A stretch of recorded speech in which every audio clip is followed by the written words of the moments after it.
We've all heard the stories, right? AI is coming for our jobs. It's going to ruin our lives. So, what if we just let it? Today, we're diving into this wild experiment where one person literally handed over control of their entire life to an AI for a week. Let's see how that went. This whole thing really boils down to one central question. We hear all this hype about AI being this magical god of knowledge. But is it really that smart? Or is it maybe just a really fancy parrot? And this is the level of commitment we're talking about. The guy running the experiment didn't just ask for a few suggestions. No, he completely surrendered his autonomy. He went all in, becoming its slave. Okay, so here's the setup. Pretty simple, pretty terrifying. For 7 straight days, one human being gives up all free will. Every single decision, what to wear, how to spend his money, even what to eat, gets handed over to ChatGPT. No cheating. So the goal here was to put these two competing ideas about AI to the test. Is it this revolutionary intelligence that can actually optimize our lives for the better? Or is it just a glorified autocomplete, a predictive text bot that's just really good at guessing the next word without understanding any of it? All right, first up on the chopping block, a test of creativity. And fashion is the perfect battleground for this, because it's not just about data. It's about context, it's about culture, it's about that little thing we call taste. And to really push the AI into the deep end, the prompt was basically designed for chaos. The goal was not to look good, the goal was to get clicks, to get attention, with, and this is the key part, zero regard for human dignity. A perfect stress test for a machine. And the results, oh boy, the results were something else. The AI spit out outfits that were just pure algorithmic chaos. We're talking a look that screamed failed crypto scammer. It told him to wear multiple layers in the middle of July. And then the ultimate crime against humanity, a literal fedora. And here's our first big takeaway. AI is fantastic at scraping data. It can see what's trending online, it can pull keywords associated with cool, and it can just mash it all together. But it doesn't get it. It can't understand the nuance, the context. It can mimic style, but it has no taste. Lesson 1, AI is a mimic, not a muse. Okay, so AI is a terrible fashionista. Got it. But what about pure logic? What about something with clear rules, like numbers? So for our next test, we're moving from the subjective world of fashion to the objective world of personal finance. Surely an AI can handle a simple budget, right? And the constraint was tight, $100. That's it, to cover all food, all transportation, and any kind of entertainment for an entire week. This is a perfect optimization problem for a computer. In the AI's plan, on paper, it was brutally efficient.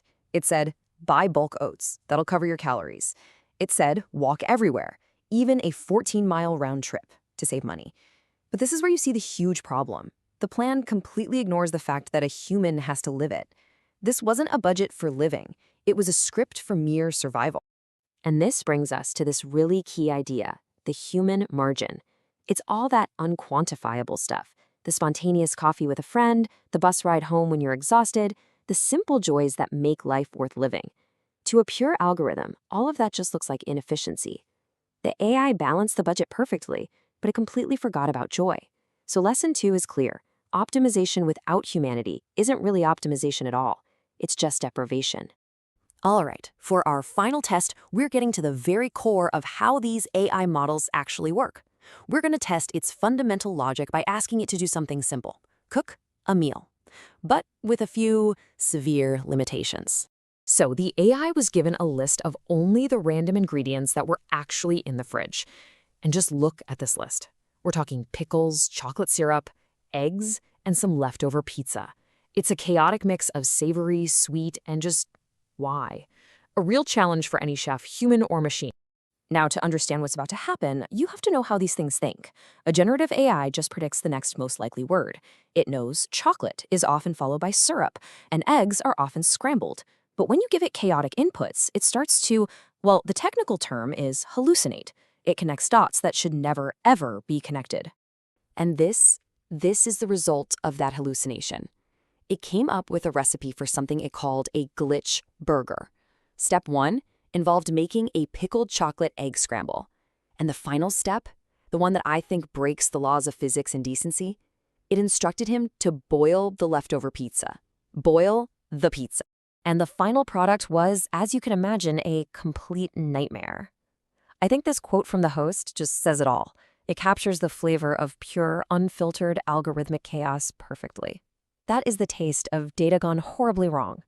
And that's our third lesson. AI doesn't understand the real world. It's just playing a word association game, even if that game leads to boiling a pizza. Okay, we've had a good laugh at the terrible outfits and the boiled pizza, but now it's time to zoom out. Because the principles we saw in this silly experiment, the total lack of taste, the ignorance of human joy, the completely broken logic, well, they have some pretty serious implications for our actual lives. And here is the big twist. The experiment itself was an artificial setup, sure, but the underlying idea of algorithms making our decisions for us, that's not an experiment. That's already our reality.